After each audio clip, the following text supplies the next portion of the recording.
मुख्यमंत्री नायाब सिंह सैनी ने अम्बाला में उत्कृष्ट शिक्षा पुरस्कार 2026 समारोह में 70 से ज्यादा स्कूलों की 10वीं और 12वीं के 250 से ज्यादा मेधावी विद्यार्थियों को सम्मानित किया। मुख्यमंत्री ने कहा कि योग्यता और मेहनत ही नए हरियाणा की पहचान बन चुकी है। राज्य सरकार का संकल्प है कि प्रदेश के किसी भी प्रतिभाशाली विद्यार्थी की उड़ान संसाधनों की कमी के कारण रुकने नहीं दी जाएगी। शिक्षा में समान अवसर, पारदर्शी व्यवस्था और योग्यता का सम्मान सरकार की सर्वोच्च प्राथमिकताओं में शामिल है। साथियों, हमारी सरकार का संकल्प है कि हरियाणा के किसी भी प्रतिभाशाली बच्चे की उड़ान साधनों की कमी से नहीं रुकनी चाहिए। ये हमारी हरियाणा सरकार का संकल्प है। शिक्षा में अवसर की समानता और साथियों पारदर्शी व्यवस्था और योग्यता का सम्मान हमारी प्राथमिकता है। मुख्यमंत्री ने कहा अंक अवसर प्रदान करते हैं जबकि आचरण पहचान बनाता है। उन्होंने युवाओं से अपनी मातृभूमि, माता पिता और गुरुजनों के प्रति सदैव समर्पित रहने का आह्वान किया। युवा साथियों, डिग्री आपको रोजगार दिला सकती है, परंतु आपके संस्कार आपको सम्मान दिलाते हैं। ज्ञान आपको समर्थ बनाता है, लेकिन संवेदनशीलता आपको श्रेष्ठ मनुष्य बनाती है। इसलिए जीवन में ऊंचे लक्ष्य अवश्य बनाइए, परंतु अपने माता पिता, अपने गुरुजनों, अपनी मातृभूमि और अपने संस्कारों को कभी भी पीछे मत रहने दीजिए। मुख्यमंत्री नायाब सिंह सैनी ने कहा कि आज हरियाणा का युवा पूरे आत्मविश्वास के साथ कह सकता है कि उसे अपनी मेहनत पर भरोसा है, न कि किसी सिफारिश या खर्ची पर्ची पर। उन्होंने कहा कि शिक्षा और खेल के क्षेत्र में मिशन बुनियाद, सुपर 100, पीएम श्री और संस्कृति मॉडल स्कूलों के जरिए साधनहीन बच्चों को IIT और मेडिकल संस्थानों तक पहुँचाया जा रहा है। उन्होंने राष्ट्रमंडल खेलों में हरियाणा के खिलाड़ियों के उत्कृष्ट प्रदर्शन का श्रेय राज्य की पारदर्शी खेल नीति को दिया। मिशन बुनियाद हमने 9th और 10th के बच्चों में शुरू किया और जो 11वीं में एडमिशन हुआ और सुपर 100 के अंदर उसका एडमिशन हुआ। गरीब परिवार का बच्चा 400 बच्चे उसके अंदर एडमिशन हुआ। 11th और 12th के अंदर मेरे स्कूल के, सरकारी स्कूल के 400 बच्चों का उसमें एडमिशन हुआ। उन बच्चों को जो शिक्षा उस स्कूल के अंदर दी जाती है वो वर्चुअली 9th और 10th के बच्चों को भी पढ़ाया जाता है।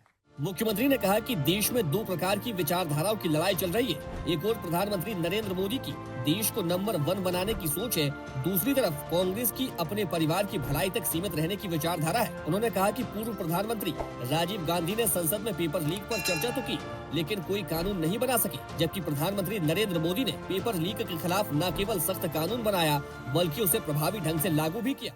राजीव गांधी ये बिल लेकर के लोकसभा में आए थे। 1986 में जब ये बिल लेकर के आए, खाली चर्चा हुई, वो पास तक भी नहीं किया गया। और अब एक सख्त बिल साथियों लोकसभा के अंदर पास किया गया कि अगर कोई व्यक्ति इसके अंदर संलिप्त होगा 10 साल की कैद, 10 करोड़ रुपए का जुर्माना उसके ऊपर लगेगा, ताकि कोई व्यक्ति साथियों हमारे सीएम ने कहा कि हरियाणा सरकार शिक्षा व्यवस्था को आधुनिक, तकनीक आधारित और रोजगार उन्मुख बनाने के लिए लगातार कोशिशें कर रही है। स्कूलों और कॉलेजों में बेहतर आधारभूत सुविधाएं, डिजिटल शिक्षा, स्मार्ट क्लासेस और कौशल विकास कार्यक्रमों पर विशेष ध्यान दिया जा रहा है, जिससे विद्यार्थियों को भविष्य की चुनौतियों के लिए तैयार किया जा सके। उन्होंने कहा कि साल 2047 तक भारत को विकसित राष्ट्र बनाने के प्रधानमंत्री नरेंद्र मोदी के संकल्प को साकार करने में युवाओं की अहम भूमिका होगी। आदरणीय नरेंद्र मोदी जी का जो विजन है, जो उनका संकल्प है, उनका संकल्प 2047 तक भारत को विकसित राष्ट्र बनाने का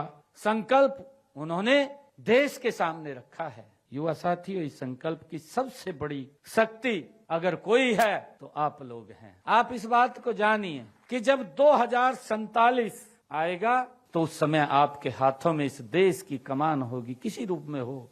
मैंने उसका जिक्र किया है। आप शिक्षक हो सकते हैं, आप इंजीनियर हो सकते हैं, आप डॉक्टर हो सकते हैं। मुख्यमंत्री ने पुरस्कार प्राप्त करने वाले शिक्षकों और संस्थाओं को बधाई दी। उन्होंने कहा कि उनका समर्पण और उत्कृष्ट कार्य दूसरे शिक्षकों और विद्यार्थियों के लिए प्रेरणा का स्रोत है। ऐसे सम्मान शिक्षा के क्षेत्र में बेहतर प्रदर्शन के लिए उत्साह बढ़ाते हैं और गुणवत्ता सुधारने में महत्वपूर्ण भूमिका निभाते हैं। मैं विशेष तौर से आप सबको बधाई देता हूं, शुभकामनाएं देता हूं कि आपने जो आज ये उत्कृष्ट सम्मान आपको मिल रहा है, ये आपकी मंजिल का पड़ाव नहीं है। अभी तो आपकी यात्रा शुरू हुई है, हमने आगे और बढ़ना है। मैं आप सबके उज्जवल भविष्य की कामना करता हूं परमपिता परमात्मा से। सीएम नायाब सिंह सैनी सरकार के दिए जाने वाले ये उत्कृष्ट अवार्ड केवल एक पुरस्कार नहीं है, बल्कि ये विकसित हरियाणा और विकसित भारत के सपने को साकार करने की दिशा में उठाया गया कदम है। यह सम्मान युवाओं में सकारात्मक प्रतिस्पर्धा की भावना को बढ़ाता है और देश दुनिया में हरियाणा का नाम रोशन करने के लिए प्रेरित करता है। हरियाणा डायरी। ऐसे ही वीडियोस के लिए लाइक करें, शेयर करें, फॉलो करें। YouTube पर जाकर सब्सक्राइब कर बेल आइकन दबाना ना भूलें और ताजा अपडेट्स के लिए स्वदेशलाइव.com पर जरूर जाएं।